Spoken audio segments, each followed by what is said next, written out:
사무엘상 15장이 꼭 이게 율법에 순종하는 게 아니거든요.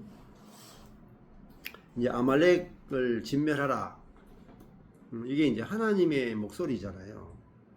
근데 이게 이제 하나님의 지혜, 하나님의 목소리라는 말은 하나님의 지혜를 말해요. 하나님의 뜻,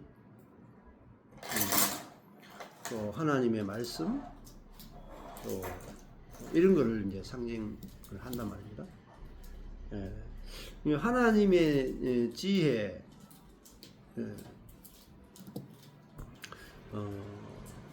그러니까 우리가 이제 율법에 빠지면은 이걸 그냥 이런 말씀하면서 야, 여호와의 목소리를 복종했다, 복종하지 않았다, 복종했다 이렇게 해서 다른 케이스로 막 가져가요.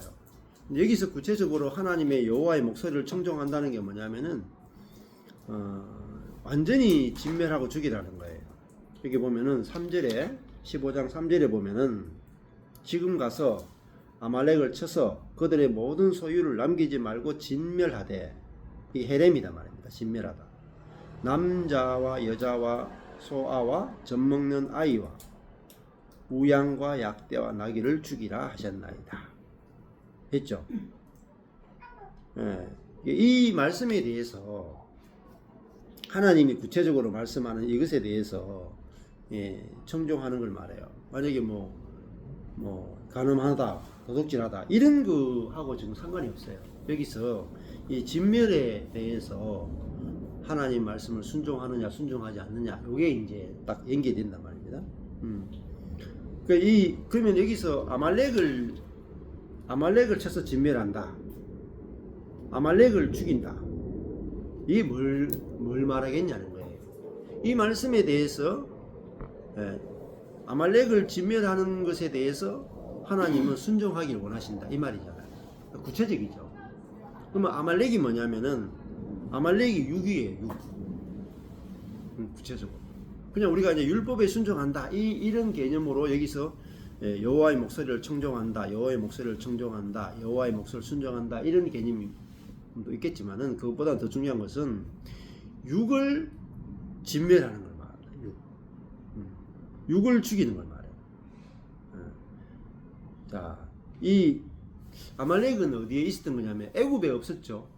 애굽에 있었던 게 아니고 광야에 있었단 말입니다. 여기 보면은 2절에 보면은 사무엘상 15장 2절에 보면 아말렉이 이스라엘에게 행한 이 일을 곧 애굽에서 나올 때에 나와가지고 광야에 있을 때에 길에서 대적한 일을 내가 추억한다. 이스라엘의 그 백성의 뒷부분을 공격했죠. 아말렉이. 이 사람들이 주로 아말렉은 베두인 족속이란 말입니다. 광야에 그 사막에서 낙타 타고 다니면서. 그래서 여기 보면 우양과 뭐예요? 약대가 나오는 이유가 뭐냐면 이 사람들이 그 광야에 살던 족속이란 말입니다. 그래서 이들을 완전히 진멸하라 그랬단 말입니다. 그럼 이건 뭐냐면 아말렉은 육이고 다른 말 하면요 이게 자아예요. 자아를 완전히 진멸하고 죽이라 이렇게 했단 말입니다. 그러니까 내가 이 자아가 있으면은 이 자아는 자기 이 중심이고 그 다음에 하나님과 이미 분리된 거기 때문에 이 자아로 이제 그 자아는 이제 자기의 지혜를 의지하고 사는 거죠. 그래서 하나님의 말씀이 들려와도 내 생각이 더 옳다 하고 자기 생각대로 해버린다 이 말이에요. 그러니까 결국은 이제 망하게 되는 거잖아요. 그래서 이 아말렉은 육이면서 육은 또 자기의 지혜를 말하고요. 자기의 능력을 말하고 다 들어가요.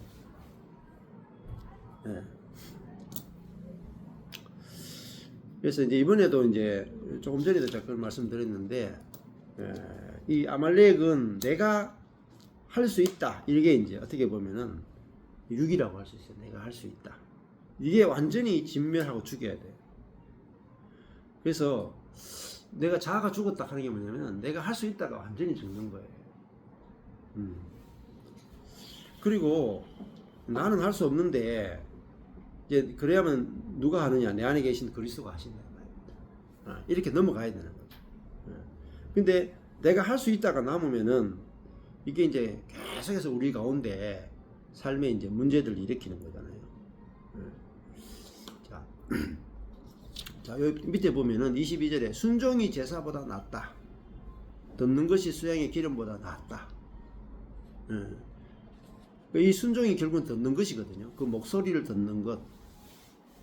듣는 것이 제사보다 낫고 듣는 것이 수양의 기름보다 낫다. 이 마르다하고 마리아 보면은 그 마르다는 계속 봉사하려고 하죠. 봉사. 근데 마리아는 예수님의 발 아래서 그 음성을 듣죠. 너무너무 중요해요.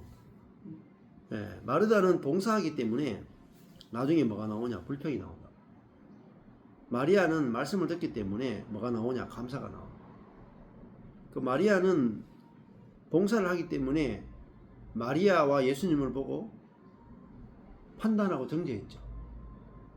근데 그래서 예수님이 많은 일로 마르다야 네가 많은 일로 고생하지만은 응? 마리아는 한 가지를 선택했고 그 한 가지 선택한 게 잘했다 이렇게 얘기해요. 그러면 신앙이라 하는 게 뭐냐면은 듣는 것이에요. 듣는 것. 하나님의 말씀을 듣는 거예요. 그것이 말씀을 듣는 것이 제사나 수양의 기름. 이게 뭐냐면 내가 막 내 자신을 불태우고 내가 막 헌신하고 내가 막 하는 거예요. 근데 복음을 잘 듣는 것. 복음을 잘 듣는 것이 너무너무 중요하고 그것이 우리 신앙에서 가장 중요한 것이다. 자, 그래서 내가 할 수 있다 하는 게 저는 그 13년에 내가 할 수 있다는 게 완전히 박살이 났거든요. 12년 동안 교회를 개척해서 했는데 뭐 제자 훈련도 하고 다 해가지고 했는데 망했다 이 말입니다. 어제 이번에도 누구더라? 제가 만나가지고 제가 12년 동안 교회 개척해서 뭐 했는지를 목록을 쭉 이야기해 주니까 놀래더라고요. 아니 그렇게 많은 일을 했어요. 12년 동안 제가 전국에 안 다녀본 데가 없고 해외까지도 다녀보고 다 해서 좋다는 걸 다 가져와서 다 했다면. 근데 그러고 제가 망했잖아요. 그러고 나서는 알게 된 게 뭐냐면은 나는 진짜 할 수 없구나. 사역을 할 수 없구나. 교회를 건축할 수 없구나. 전도도 할 수 없구나. 설교도 할 수 없구나. 할 수 없다는 게 확실하게 알아졌어요. 그게요, 죽음이에요. 내가 할 수 있다라는 사람이 가짜예요. 할 수 있다라는 사람이 있으면 자꾸 뭐 하려고 그런다면. 왜냐면은 하면 될 것 같거든. 하면 될 것 같아. 그래서 뭐 자꾸 한단 말입니다. 하다가 보면 안 되고 하다 보면 안 되고 하다 보면 안 돼. 계속 거기에 못 빠져나가. 저도 하면 될 것 같다가 하고 하면 될 것 같다고 막 그랬거든요. 조금 되기도 하고 막 그랬거든요. 조금 되고 조금 된 게 모여가지고 130명이 된 거야. 근데 한 번에 다 틀렸다. 한 번에 다 날아갔다. 그러고 나서는 진짜 설교도 내가 할 수 없고 전도도 내가 할 수 없고 교회 건축도 내가 할 수 없고 양육도 할 수도 없고 아무것도 할 수 없구나를 알게 된 거죠. 그러니까 이제 진짜 이게 손이 딱 내어지는 거예요. 손이 십자가에 딱 못 박힌 것처럼 이제 손이 안 움직여지는 거예요. 발도 딱 십자가에 못 박힌 것처럼 발도 안 움직여져요. 내가 십자가에 딱 못 박히면 이제 나는 아무것도 못 하잖아요. 그럼 이제 주님이 어떻게 하시는가 이렇게 이제 볼 수밖에 없는 거예요. 그러면서 이제 진짜 복음을 이제 알게 된 거죠. 이제 주님이 살아계시고 주님이 일하시는 분이시다 이게 알아지니까 주님이 일하시는 것을 이제 기다리고 기대하고 이렇게 있게 된 거예요. 그래서 주님이 사람들을 보내주시는 만큼만 주님이 일하신다는 이 복음을 가르친 거예요. 그래서 내가 먼저 막 이렇게 일을 하는 게 아니고 중요한 건 말씀을 전하는 거예요. 말씀만. 말씀만 딱 전하는 거예요. 왜냐면은 또 사역이 사람을 살리는 게 아니고 막 일하는 게 살리는 게 아니고 말씀이다 말씀. 그것도 말씀도 계속 전해봐야 돼요. 사람한테 말씀을 계속 전해봐야 돼. 그래 그 사람이 완전히 살아나는지를 확인해야 돼. 그래서 한 사람 가지고요, 막 수년을 하고 두 사람 가지고도 수년을 하고 처음에는 막 반응이 좋기도 하죠. 근데 이게 1년, 2년, 3년, 4년 해보잖아요. 해봐야 확실하게 이 복음이 그 사람 속에 들어갔는지가 점검이 돼요. 그 저한테 왔다가도 안 나온 사람도 있고 막 여러 사람도 있다고요. 근데 그렇게 그 말씀이 깊이 들어가면은 이제 그 말씀이 그 사람 속에서 이제 일을 하게 되는 거잖아요. 그래서 여기도 듣는 것이 제사보다 낫고 듣는 것이 수양의 기름보다 낫다. 이 순종이라는 말 자체가 뭐냐면 샤마, 듣는 것이에요. 낫다라는 말이 토브인데요, 선하다는 거예요. 순종이 제사보다 선하고 듣는 것이 수양의 기름보다 낫다. 자, 그래서 23절에 보면은 이는 거역하는 것은 사술의 죄와 같고 완고한 것은 죽은 우상에게 절하는 죄와 같다. 자, 그러니까 하나님의 말씀을 거역하는 것은요, 사술의 죄, 그다음에 죽은 우상에게 절하는 죄. 하나님의 말씀과 다르게 사는 것은 우상 숭배라는 거예요. 굉장히 큰 죄죠. 10계명으로 치면 첫 번째 죄에 해당된다. 자, 그래서 하나님의 뜻, 하나님의 지혜와 맞지 않게 자기의 지혜로 살아가는 것은 왜 사술의 죄와 같고 왜 사신 우상에게 절하는 것 같다 이렇게 인 줄 아십니까? 이 우상이 누구냐면은 자기 자신이에요. 그러니까 성경에서 말하는 우상은요, 결국은 우상이란 뭐냐, 자기 자신을 말해요. 십계명에도 너를 위하여 새긴 우상을 만들지 말라 나와요. 이런 우상이 뭐 절에 가든지 어디 가든지 이렇게 부처님의 형상을 이렇게 하든지 팔공산에 가도 이렇게 가빠이 가서 부처가 되게 있잖아요. 그걸 누가 만들었을까요? 사람이 만들죠. 사람이 왜 만들었겠어요? 내가 원하는 것을 이루기 위해서 그걸 만든 거예요. 사람은 뭐냐면은 자기도 창조주 노릇을 하고 싶다고. 하나님처럼 되고 싶다는 말은 자기가 자기 인생을 창조하고 싶은 거라. 그래서 우상도 있잖아요. 내가 직접 만들잖아요. 내가 나를 위해서 새긴 우상을 만들고. 그리고 마찬가지입니다. 내가 완전 율법적인 교회에 가서 내가 다 틀렸다 이래. 왜 갔느냐? 내게 좋은 말 해주니까 갔어. 맞죠? 내게 좋은 말 해주고 욕심 때문에 갔잖아. 내게 좋은 말 해주니까 갔잖아요. 그럼 다른 말 하면요, 내가 나를 섬기는 거야. 그러니까 내가 잘 되기 위해서 갔잖아요. 그러면 나라고 하는 것을 섬기는 거야. 근데 여기 내가 원래는 누구의 거예요? 하나님 거죠? 그럼 내가 하나님 건데 여기 요거 내가 하나님 거라고 아니고 내 거라. 나는 내 거라. 그래서 요 나를 만들어내고 형상화 시켜내고 나를 드러내고 나를 자랑하고 내가 천국 가고 싶고 내가 복을 받고 싶기 위해서 누가 필요하냐? 하나님도 필요하고 우상도 필요하고 돈도 필요하고 주변 사람도 필요하고 다 필요한 거예요. 그래서 결국은 하나님을 섬기지만은 나를 위해서 하나님 섬기는 거예요.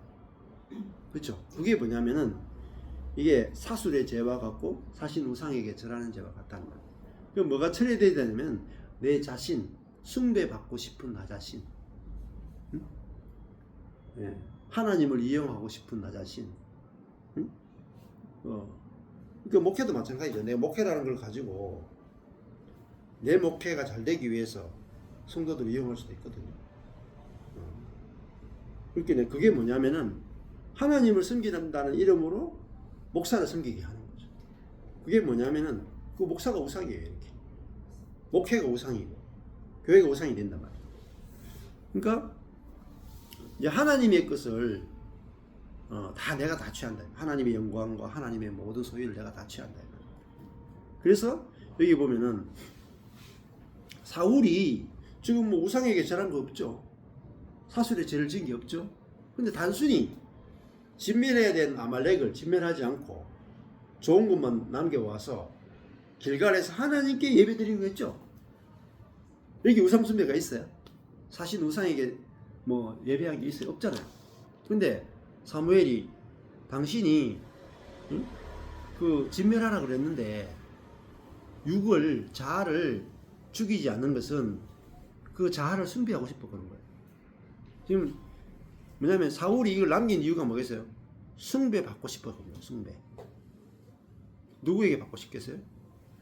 백성들에게. 백성들이 이 좋은 것을 남겨왔잖아요. 예. 이 짐승 중에서 가장 좋은 걸 남겨왔잖아요. 근데 그 백성들이 남겨왔을 때 그 백성들을 하나님 말씀을 가지고 하나님이 진멸하라 그랬다. 너 다 진멸해! 이렇게 명령하면은 백성들이 아니 왜 그러십니까? 막 왕이시여. 아니 이게 하나님을 예배하고자 남겨온 거 아닙니까? 그러면 이거 좀 재미가 없는데요? 왜 재미없는? 이때 사울이 12지파가 있지만 아직 사울이 완벽하게 이 12지파 전체에 왕으로서 군림을 할 때가 아니에요. 그러니까 자기가 12지파 전체를 다 그 사람들 군대를 조직해 가지고 완벽하게 다 통치하고 있으면 뭐 하나님 말씀대로 했을 수도 있겠죠. 근데 지금 백성들의 눈치를 봐야 돼요. 12지파의 눈치를 봐야지 자기가 이 왕의 자리가 지켜진다고 생각한 거예요. 그래가지고 백성들에게 신임을 잃기 싫어가지고 그 백성들을 이렇게 눈치를 보고 하려고 하다 보니까 근데 그게 뭐겠어요? 백성들의 눈치를 보는 게 뭐겠어요? 내가 왕의 자리를 이 왕인 나를 유지시키고 싶잖아요. 그래서 이제 그 백성들의 눈치를 이렇게 보는 거잖아요. 그게 뭐냐면 자기를 숭배하는 죄란 말이에요. 자기를 숭배하는. 그게 자기를 숭배하는 게 뭐냐? 그게 죽은 우상이란 말이에요. 우상은 좀 죽어 있죠. 죽어 있다는 말이 뭐겠어요? 죽은 우상이다 하는 것은 아무리 숭배해도 우리를 구원하지 못한다. 그래서요. 그러면 이게 이제 목사님들은 안 그럴 것 같아요. 목사님들도 이게 목회도 성도들의 눈치를 보느냐 안 보느냐. 예. 목사님들요 설교를요 잘해야 돼요. 설교 못하면 쫓겨나요. 또 목회도 잘해야 돼요. 전도가 되고 교회가 부흥해야 돼. 안 그러면 쫓겨나요. 목사님들 눈치 안 보는 것 같죠? 많이 봅니다. 많이 봐. 근데 이게 얼마나 저는 이제 다 해봤잖아요. 그러니까 개척해가지고 벌써 27년 멀리 되거든요. 개척만 해가지고 98년도에 개척했기 때문에 담임 목사면 얼마나 오래 했겠어요. 그러니까 했으니까 예를 들어가지고 성도들이 좋아하지 않는 설교를 계속 하면 어떻게 되겠어요, 여러분? 생각해보세요. 성도들이 좋아하지 않는 설교를 계속 한다. 그래서 교회가 부흥하지 않고 성도들이 계속 떠나가겠죠. 그런 설교 여러분 계속 할 수 있겠어요? 설교하면 성도들이 다 싫어하고 설교 듣기 싫어하고 교회 나가겠다 하고 계속 그렇게 하면 여러분 목사라면 설교를 잘하고 싶지 않을까요? 맞죠? 성도들이 목사님 설교 잘한다고 인정받고 싶어 하고 그리고 더 많은 사람들이 교회에 와서 교회가 부흥하기를 원하잖아요. 저는 정반대로 가졌다니까. 14년 전부터 하나님이 이 은혜의 복음을 주셔가지고 설교하잖아요. 130명이 했던 성도가 한 팀 나가고 130명이 했던 성도가 두 팀 나가고 2년 후에 두 팀 나가고 그러니까 처음에 나가니까 한 팀 나가니까 한 80명 130명에서 80명까지 떨어지고 두 번째 팀 나가고 세 번째 팀 나가고 하니까 중간에 막 나간 팀 말고도 다 떨어지죠. 그러니까 제가 이 설교하면은 성도들이 다 싫어하고 다 떠나가요. 그러면 이게 내 자신을 인정을 받고 내 자신이 이렇게 존경을 받고 하려면 어떻게 해야 되겠어요? 성도들이 원하는 설교를 해줘야 될 거 아니에요. 그죠? 그거 똑같은 상황이라니까요. 근데 이 말씀이 정말로 하나님의 말씀이라고 저는 이렇게 딱 저한테 왔기 때문에 제 마음을 살려낸 말씀이기 때문에 타협이 안 되는 거예요. 타협. 성도들이 다 떠나가도 1도 타협이 안 되는 거예요. 1도. 왜? 이 말씀을 전하고 나면 나는 사는데요, 내가.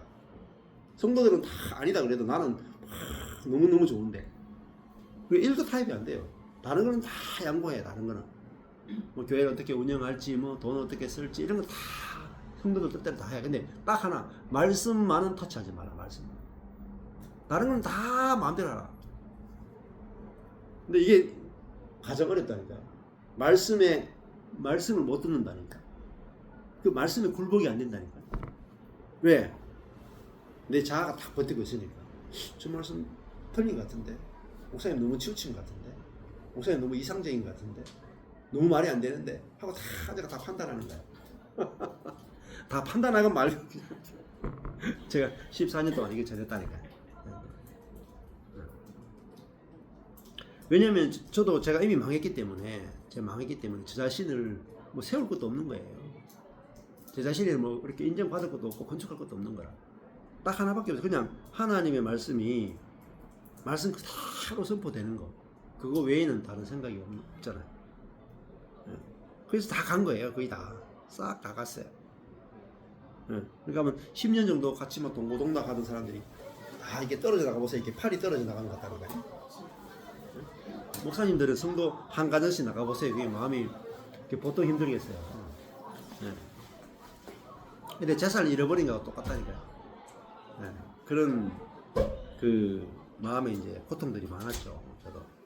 근데 오히려 그런 과정을 통해서 성도들을 다 잃어버리는 그런 과정을 통해서 그것을 싫어하는 게 뭐냐면 내 자아죠.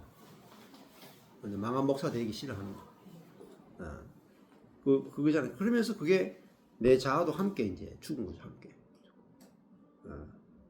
그리고 이 사술의 죄, 사실 우상에게 절하는 죄가 하는 것은 자기가 숭배받는 거죠. 자기가 숭배받는 거. 이게 사울 왕이 속았던 죄잖아요. 그러면은 내 자신이 왕의 자리를 잃기 싫어가지고 하나님 말씀을 거역하고 백성들의 뜻대로 했잖아요. 그럼 자기 자리가 지켜지느냐? 잃어버린다니까.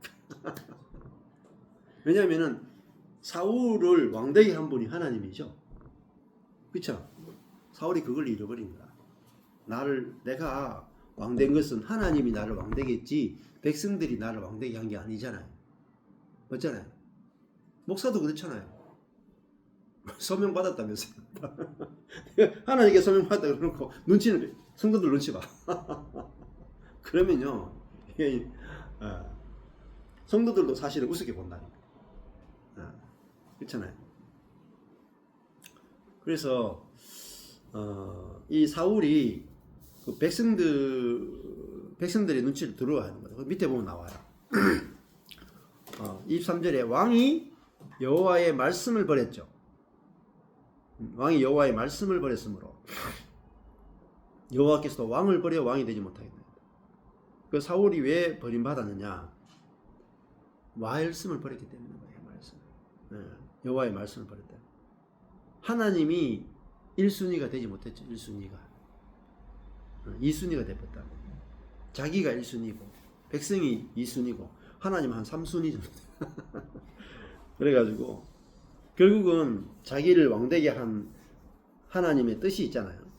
하나님의 뜻을 저버렸다면 24절에 사울이 사무엘에게 이르되 내가 범죄하였나이다.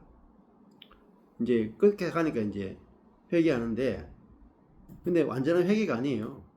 자기가 이제 이 살아남기 위해서 변명이죠.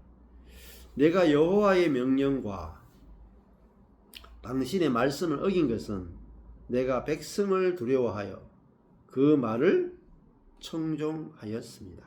이게 청종이라는 말이 나오죠.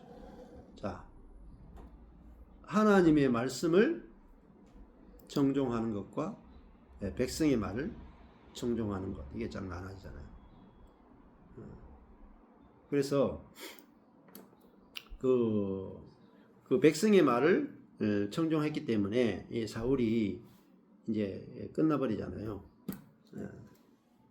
자, 근데 이제 이거는 조금 달라요.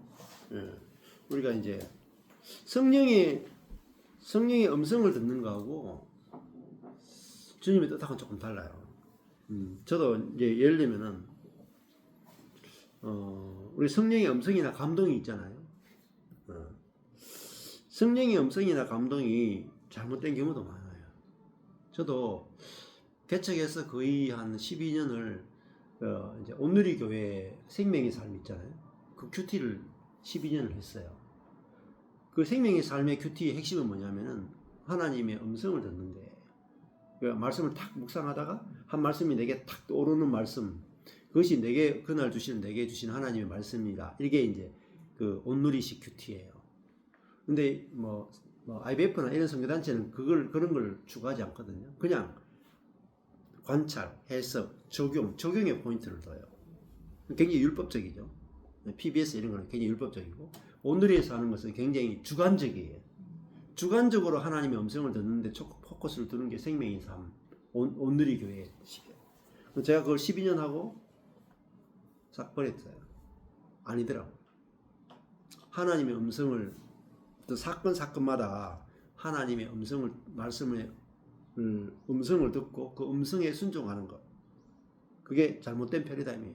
왜냐하면은 대부분 다 우리 어떻게 되냐면 이렇게 하라 저렇게 하라라고 들어요.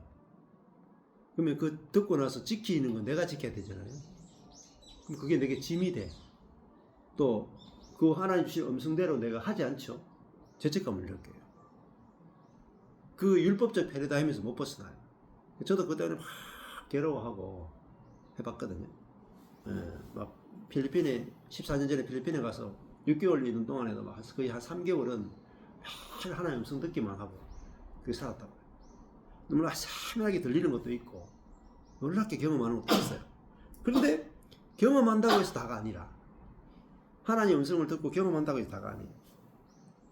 그 매이게 돼요. 그게 좋고 나쁘면 매이게 되고 이거냐 저거냐에 매이게 돼. 근데 그러면 자유가 없어져 버려요. 자, 하나님의 말씀은 우리 기본적인 게 뭐냐? 하나님 우리를 자유케 한다. 그래서요, 이렇게 해도 되고 저렇게 해도 돼. 근데 성령의 음성을 들으면요, 반드시 그렇게 해야 돼. 예언자의 말을 들어도 반드시 그렇게 해야 돼. 매이게 돼요. 100% 매예요. 그래서 저도 그런 경험이 있고, 제 주변에도 뭐 은사했던 분도 굉장히 많고, 근데 전부 다 있잖아요. 나중에 다 헤매요. 선택할 때 다 헤매. 선택이 굉장히 어려워. 근데 성령의 음성을 듣는 게 아니고, 내가 그리스도와 함께 죽었다가 문제가 돼야 돼. 내가 그리스도와 함께 십자가 못 박혀 죽었다 하면 성령의 음성을 듣는 게 아니고, 성령이 나의 존재를 환경이나 모든 걸 통해서 끌고 가는 대로 내가 끌려가는 거예요. 성령이 앞서가고 내가 따라가는 거예요. 이게 더 쉽고 더 분명해요. 성령의 음성을 듣는 부분은 약간 은사적인 부분이기도 하고, 그 다음에 그거는 내 혼의 소리일 수도 있고 구분이 확실하게 안 돼. 해보시면 알아요. 많이 해보면은 맞는 것도 반이고 틀린 것도 반이고 막 이렇게 나누어져요. 나중에는 헷갈려. 굉장히 어려워요. 저도 그렇게 하고 나서도 망했다니까요. 그래서 그 다음부터는요, 어떤 특별한 일에 대해서 이렇게 하라고 저렇게 하라고 하는 하나님의 음성을 안 들어요. 그게 아니고 항상 그냥 주님이 어떻게 하시는가 보자 하고 가요. 그냥 더 중요한 이거예요. 있잖아요. 산으로 갈까요? 바다로 갈까요? 음성 듣고 산으로 가라 음성 들어야 산으로 가고, 바다로 가라 음성 들어야 바다로 가고. 이게 이제 약간 매이는 거거든요. 그게 아니고 은혜의 복음은 내 안에 주님이 내 안에 오셨잖아요. 나와 함께 계시잖아요. 그러면 내가 자유한 가운데 여기 갈지 저기 갈지 하나님 환경을 어떻게 움직이시는지 이렇게 보고 있다가 뭐 특별하게 하나님께서 말씀하는 게 없으면 아무 데나 가도 돼요. 여러분 생각하세요. 애가 이제 길을 가요. 이제 애가 앞에 앞에 길을 가고 부모가 이렇게 뒤따라 간다고요. 그런데 애가 앞에 막 쫄락쫄락 갈 때 그냥 뒤따라가서 보고 있죠. 보고 있는데 저 앞에 가니까 저 무릉도기가 딱 있어. 그럼 어떻게 해요? 길이 두 가지인데 여기 무릉도기 있고 좋은 길이 있어. 그럼 부모가 먼저 딱 보고 야 이렇게 일로 가라 이렇게 간다고. 근데 가는데 길이 평탄하죠. 그럼 손 안 대. 무릉등이나 어떤 위험한 요소가 나타날 때만 부모가 딱 등장해가지고 딱 옮겨주죠. 하나님 인도는 그와 비슷해요. 그러니까 특별히 안 위험하면요 그냥 가시면 돼. 근데 이걸 몰라가지고 다 하나님 음성 들으려고 하죠. 예, 머리 C입니다. C. 그 매여요, 매여. 근데 저도 이제 주님이 그러고 이제 내 안에 주님이 계시잖아요. 그러면요 내가 좋은 이 길로 가도 주님이 나와 함께 하시고 설사 내가 실수해서 무릉등이 있는 길로 가도 주님이 나와 함께 계세요. 일로 가도 복이 되고 절로 가도 복이 돼. 이게 진짜 복음이라. 그러니까요. 아 이거구나. 하나님이 내 안에 이제 다윗은 주께서 나와 함께 하시면 그랬죠. 다윗은 자기 밖에서 함께 하시는 하나님을 알았잖아요. 근데 우리는 그 하나님이 있잖아요. 다윗이 죄를 지으면 함께 하시는 주님이 떠나갈 수 있다니까요. 다윗 때는. 그래서 다윗 시편 51번이나 이렇게 보면 다윗이 죄를 지은 다음에 주의 성령을 내게 거두지 마옵소서 이렇게 하잖아요. 구약 때는 죄를 지으면 떠나가는 게 있단 말이에요. 하나님. 왜? 완전히 연합이 안 되기 때문에. 사울하고도 그렇죠. 근데 신약에 보면요. 하나님이 내 안에 오신다는 말은 영원히 떠나지 않는 걸 말해요. 영원히 안 떠나. 그러면은 하나님 내 안에 계시죠. 내가 오른쪽으로 가도 주님 함께 계시고 왼쪽으로 가도 주님 함께 계시고. 이게 이 복음에 기초한 믿음이에요. 그래서 내가 11조를 하면 함께 하고 11조 안 하면 함께 하지 않는다. 거짓말이에요. 복음을 대적하는 거예요. 안 그래요? 네. 안 그렇습니까?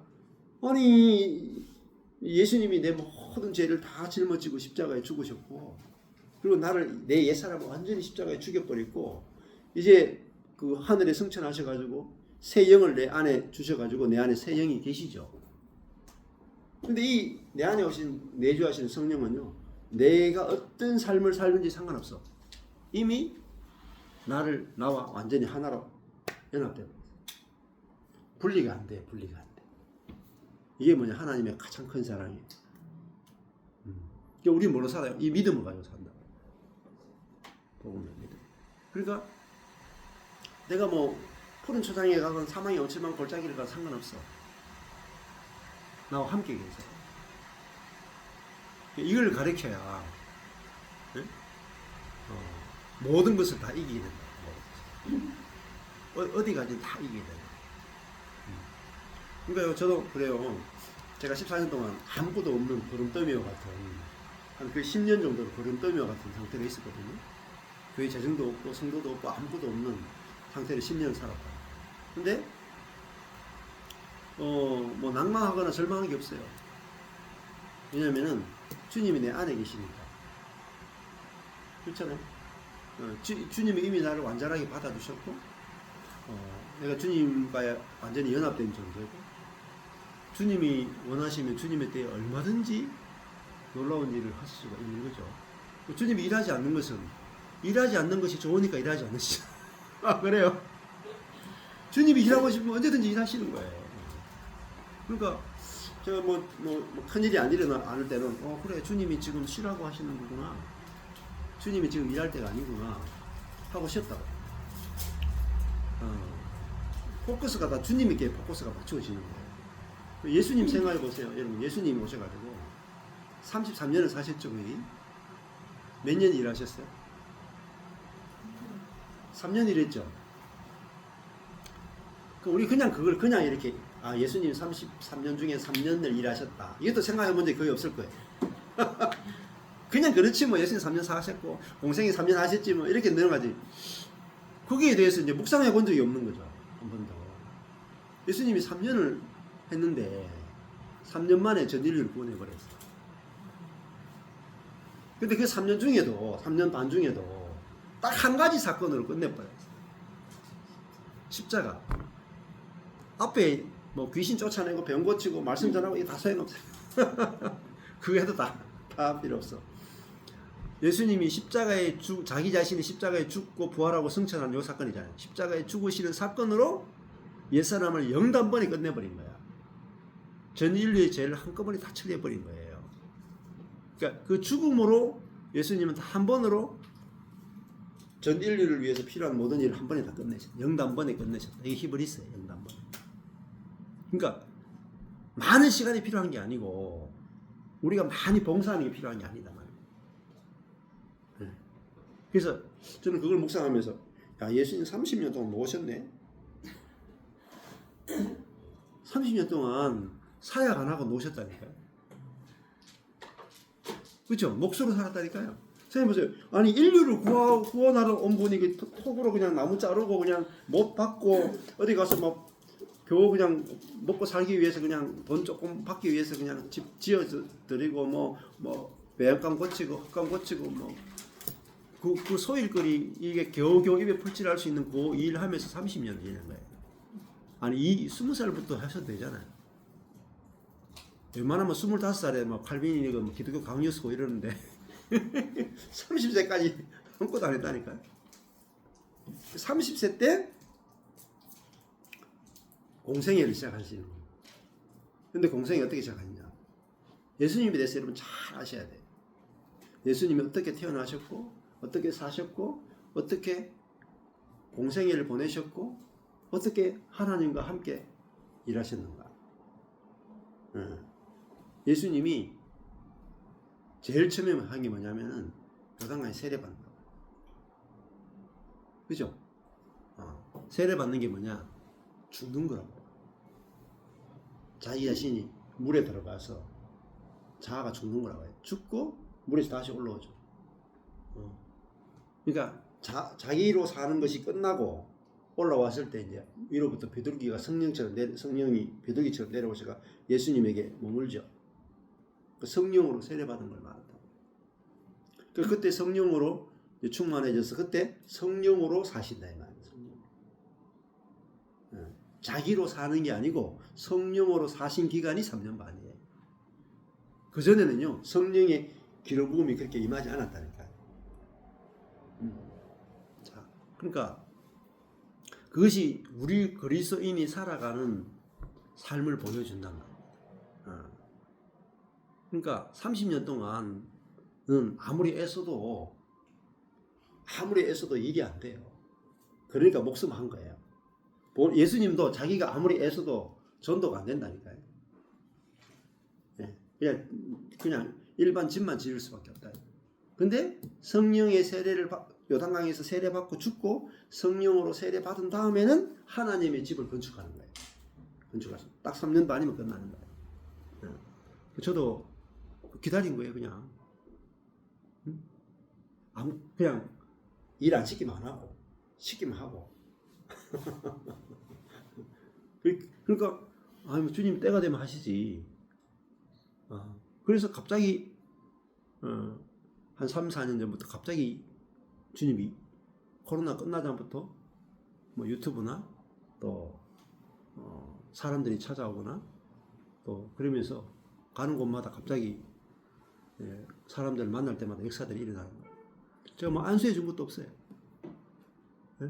뭐 기도한 적도 없고 뭐 특별히 예배 드린 적도 거의 없고 만나서 그냥 이야기만 하는 거예요. 이야기만 하는데 그 사람들이 다 무슨 체험을 하느냐면 그리스도를 만나는 체험들을 하는 거예요. 그것이 그 복음이 우리가 정확하게 알아지고 경험되는 거, 그게 이제 가장 중요합니다. 중요하고 그래서 이런 말씀을 보는 것도 이거 보세요. 제가 지금 이거 준비 하나도 안 하고 왔잖아요. 본문 어디 하는지도 모르고 왔잖아요. 근데 지금 이렇게 핵이 있잖아요. 그냥 14년 전에 그냥 하나님 한번 그냥 6개월 동안 성경을 쫙 읽는데 그냥 확 열어주신 거예요. 근데 이게 하나하나가 다 그때 와닿은 거라고. 그러니까 그냥 이 본문을 읽으면은 생각이 다 나요, 그냥. 그리고 이 본문 볼 때마다 또 새로운 것들이 생각이 나고. 그러니까 이게 뭐 준비해도 되고 안 해도 되는 거예요. 성경 66권은 웬만하면은 그냥 보면은 거의 다 적시할 수 있어요. 네. 근데 제가 원래 그랬던 사람이냐? 전혀 아니에요. 준비 안 하면 못하는 사람입니다. 하루 종일 준비해 1시간 설교하는 사람입니다. 그게 뭐냐? 그게 육으로 하는 거예요. 육으로. 나를 신뢰하고 내 자원과 내 능력으로 하는 거라면. 근데 나를 신뢰하는 그게 죽고 내 안에 그리스도가 어떻게 하시는가, 그게 진짜로 전부라고 볼 수가 있어요. 그래서 여기서 사울은 자기의 자원에 딱 갇혀버린 거예요. 자기를 숭배하고 싶어가지고 백성의 말을 들었죠. 자기를 높이고 싶죠. 자기가 하나님 되어 있단 말입니다. 자기가 하나님이니까 자기 자원으로 살아야 돼. 하나님 필요 없잖아요.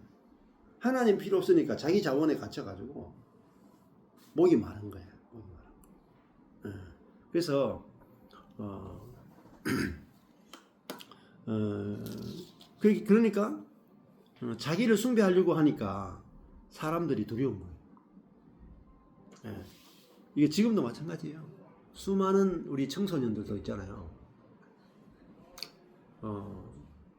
자기가 높아지고 싶은데 주변 사람들이 인정을 안 해줘. 그래서요, 전부 다 관계에 두려움을 굉장히 많이 가지고 있어요.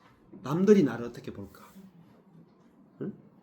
사람들이 나를 어떻게 볼까? 엄청 민감하고요. 엄청난 두려움들 가지고 있어요. 왜냐하면 왜 다른 사람들이 나를 어떻게 생각할지가 왜 그렇게 두려우냐면은 자기를 숭배하고 싶어서 그런 거죠.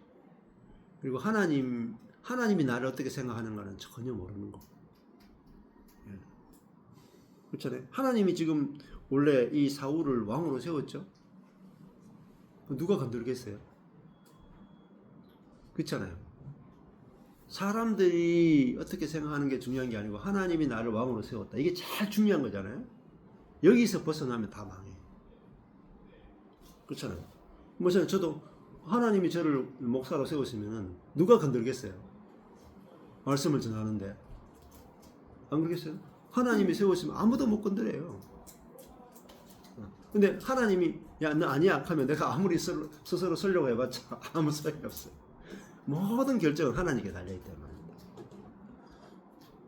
그래서 하나님을 경외하는 것, 하나님을 두려워하는 것이 모든 지혜의 근본이다 그러잖아요. 지혜. 하나님께 모든 게 달려있구나. 이거를 지혜라고 합니다. 지혜. 그러면요, 하나님을 정말 두려워하게 되면은 백성이 전혀 안 두려워요. 환경도 전혀 안 두려워요. 모든 게 하나님께 달려있구나. 그러면은 환경이나 사람이나 안 두렵다고. 근데 사울은요, 왕임에도 불구하고 백성이 두려웠다. 좀 웃기지 않습니까, 여러분? 세상에 제일 두려워할 게 없는 사람이 왕이잖아요. 조건으로 보면은. 근데 왕도 두렵다니까. 우리나라 대통령도 있잖아요. 막 파면 당하잖아요. 그래서 5년을 못 채우고. 그러니까 세상에 안전한 게 뭐가 있겠어요? 안전한 게 없습니다. 대기업 회장도 뭐 언제 뭔가를 할 줄 모르고. 그러니까 뭐 지금 삼성도 뭐 위태위태 하잖아요. 왔다 갔다 하잖아요. 근데 진짜 두려움이 없으려면은 나는 그리스도와 함께 죽었고 하나님이 내 안에 사신다. 하나님이 전부구나. 이게 알아져야 세상에 두려움이 없어. 세상에. 그렇죠? 그러면 내가 진짜로 그게 내 존재로 이제 사는 거예요. 내 존재로 살아가는 거예요. 자, 그러면은 전도가 그 다음부터 쉬워져요. 만약에 제 같은 경우는 이제 별로 그렇게 두려움이 별로 없거든요. 이제는 목회가 망하는 것에 대해서 뭐 다 두려움이 별로 없어요. 망해도 괜찮으니까. 어차피 한번 망했고 이제. 그러니까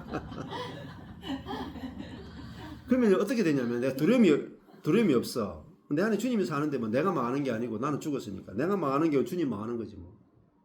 그렇잖아요. 나는 망해도 괜찮아요. 뭐 주님이 욕 먹는 거지 뭐. 안 그래요? 내 안에 주님이 사는데 내가 당하는 수치가 어떻게 내 수치겠습니까? 내 안에 주님이 산다 그랬는데 주님이 나를 통해 안 나타나면 주님이 거짓말하는 거 되니까 주님이 당할 수치라고 합니다. 그러니까 당당하죠. 그러니까 야 내가 인생에 대해서 모든 수치와 두려움에 대해서 자유를 가지면 인생에 대해서 수치와 두려움을 가진 모든 사람한테 전달할 수 있어요. 예수를 알면은 인생에 대한 모든 두려움과 수치로부터 자유할 수 있습니다. 이렇게 전할 수 있는 거예요. 뭐 전도할 사람이 막 너무 많아 가면은 이거 불안한 사람 많잖아요. 그러면 예수 믿으면 그 불안에서 해방될 수 있습니다. 근데 내가 불안하면서 그 말 못해. 내가 염려가 없잖아요. 그러면은 내가 죽었으니까 염려가 없다. 그러면 모든 염려하는 사람이 다 전도 대상이라. 염려 없는 삶을 살고 싶습니까? 예수 믿으면 돼요. 그러니까 뭐 죽어서 산다가는 이야기 한마디도 안 하고도 전 인류를 다 전도할 수 있어. 그게 뭐냐? 존재로 전도한다는 거예요. 네, 새로운 피조물. 네, 그리스도를 누리는 존재로 살게 되면은 문제가 있는 사람 다 전도할 수 있어. 내가 문제가 없으면요. 문제가 있는 사람 다 전도할 수 있어. 근데 생각해보세요. 내가 상대방보다 더 행복해야 전도할 수 있어요. 내가 상대방보다 더 높은 수준의 질적인 기쁨, 행복, 평안 이게 있어야만 내가 전도할 수 있다는 거예요. 내가 내보다 돈 많은 사람 만났는데 야, 돈 많은 거 빼고 네가 내처럼 되기 원한다. 왜냐면 그렇게 전하려면은 죽어서 천당가는 이야기 말고 오늘 야 니하고 내하고 누가 행복한 것 같아? 이렇게 얘기했을 때 야 내가 더 행복하다. 네가 예수를 알면은 네가 지금 누리는 기쁨보다 훨씬 더 놀라운 기쁨이 있어. 이렇게 전도할 수 있어야 진짜 전도하는 거예요. 안 그렇겠어요? 우리가 뭐 내가 이제 회사 사원이라 우리 사장님이 있어. 사장님한테 가서 사장님 예수 믿으면은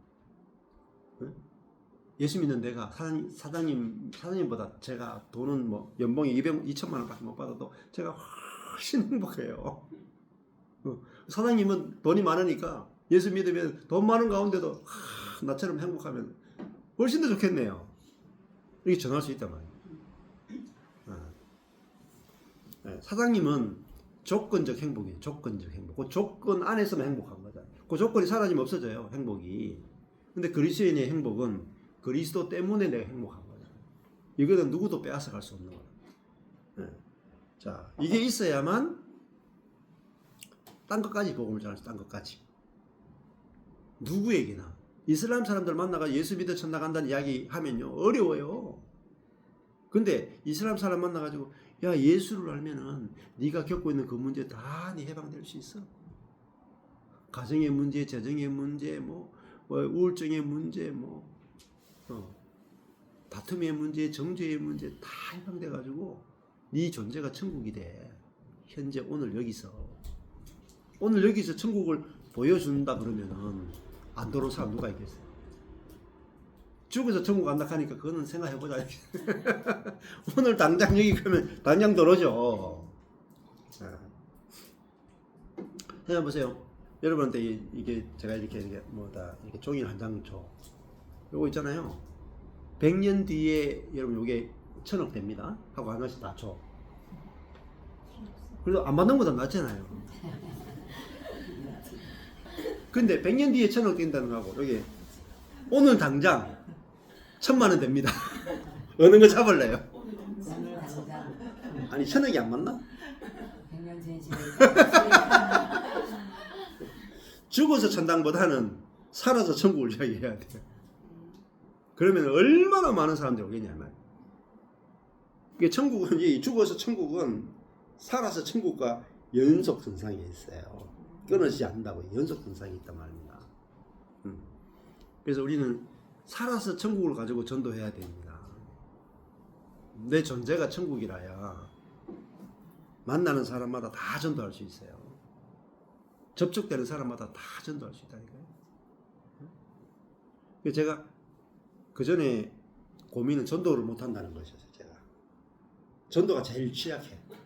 뭐 양육하고 가르치고 설교를 다 할 수 있는데 불신자 만나가 전도를 못하겠는 거야. 왜? 예수 천당 불신자 그거 말하려고 하기 힘들더라고.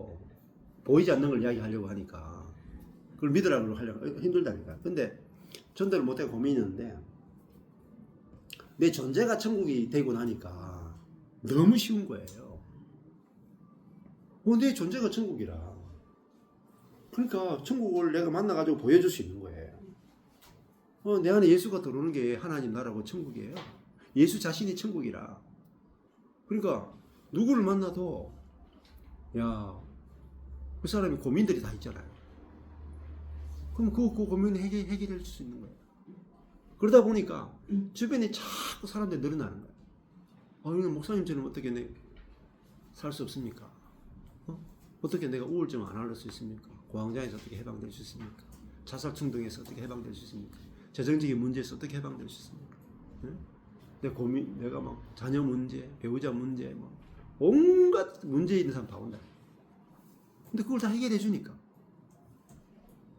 이 안수해주고 이런 아니고 복음 자체가 그걸 하나님이 해결해 놓으셨다. 그러면은 교회가 살아나요. 성도들이 자기 문제가 해결돼야 막 살아난다고요. 복음으로. 세상이 줄 수 없는 기쁨을 누려야 되는 거죠.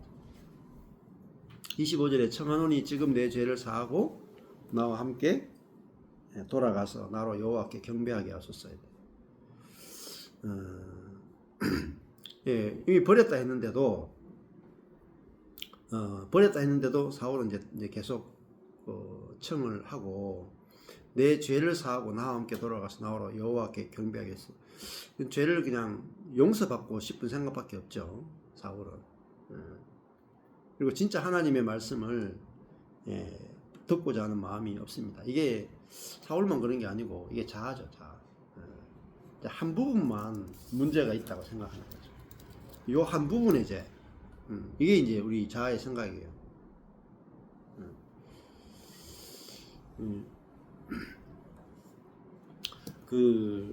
원래 기독교에서는 회개가 뭐냐면은 내가 이런 죄들을 지었습니다 회개하는 게 아니거든요. 진짜 회개는 뭐냐면은 내 존재 자체가 죄라는 걸 인정하는 게 회개예요. 그게 진짜 회개거든요. 내 존재 자체가 죄에 지배당하는 존재였고 옛사람이었고 아담의 후손이었단 말입니다. 내 존재 자체가 선을 행해도 죄예요. 악을 행해도 죄라. 내 존재 자체가 죄이기 때문에 십자가에 죽는 것밖에는 답이 없습니다. 이걸 회개라고 해요. 이 회개를 대부분 안 해. 무슨 회개만 하냐면 이런 간음하고 도둑질하고 좀 미워하고 뭐 이런 죄를 내가 생각하기에 어릴 때 지었던 큰 죄 있잖아요. 기억나는 죄. 그걸 가지고 회개하고 지금 내가 이런 죄를 지었으니까 용서해 주시고 예수를 믿겠으니까 천국을 보내주십시오. 이렇게 이제 시작을 한단 말이에요. 어떤 죄를 지었던 그것을 회개하고 그 죄만 용서받으면 된다고 생각한다. 그렇지 않습니다. 사울도 지금 어떤 한 가지 죄만 용서해 달라고 이야기하는 거죠. 근데 중요한 것은 그게 아니고 우리는 죄인으로 태어났기 때문에 죄를 짓잖아요.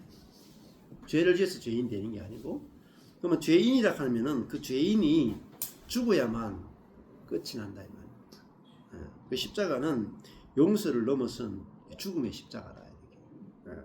그래서 그러면 다른 말하면 나는 죽어야 되는 고칠 수 없는 죽어야 되는 자였습니다. 그런데 주님이 나를 함께 십자가에 죽여 주셨습니다. 그래서 그래야 자기 부인이 저절로 돼요. 자기 부인이 돼야 어떻게 되겠어요? 관계가 좋아져요. 자기 부인이 안 되면 관계가 안 좋아져. 절대로 회복이 안 돼요. 관계가 회복되면요, 복음이 저절로 쫙 가요. 핵심. 네, 이 죄, 그냥 부분적인 죄를 회개하면 더 심각해져요. 나는 회개했는데 너는 회개 안 했잖아. 더 심각해져. 그래서 존재적인 그 죄가 보여야 내가 끝나고 이제 그리스도가 살게 되고 그러면은 정말 내 존재를 통해서 저절로 이제 복음이 이제 전해지게 됩니다. 네, 감사합니다. 여기까지 하고 마치겠습니다. 기도할게요. 주님 감사합니다. 예, 사울은 어둠 속에서 자기가 왜 문제인지 자기가 사술의 죄와 사신 우상에게 경배하는 그런 죄 가운데 있고 자기 존재 자체가 이미 사단에 포로된 존재라는 것을 전혀 알아채지 못했습니다. 그래서 자기는 아주 작은 죄만 지었다고 그렇게 속고 있었습니다. 그럴 때 사무엘이 사울의 지은 죄와 또 그 존재가 얼마나 심각한 상태인지 이야기를 해주었고 우리에게도 동일하게 주님은 십자가를 통해서 우리가 단전히 용서받는 죄인이 아니라 죽어야 되는 존재인 것을 보여주시고 감사합니다. 그리고 그 십자가에서 우리가 이미 죽고 끝났음을 인해서 감사를 드립니다. 그리고 이제 그리스도의 부활 안에서 우리가 이전 것은 지나갔고 새 것으로 창조된 것을 인해서 감사를 드립니다. 복음이 분명하게 알아질 수 있도록 은혜 베풀어 주시고 이제 새 페이지물로서 이제는 그리스도가 표현되는 이 은혜를 마음껏 누릴 수 있도록 은혜 베풀어 주옵소서. 예수님 이름으로 기도했습니다. 아멘. 감사합니다.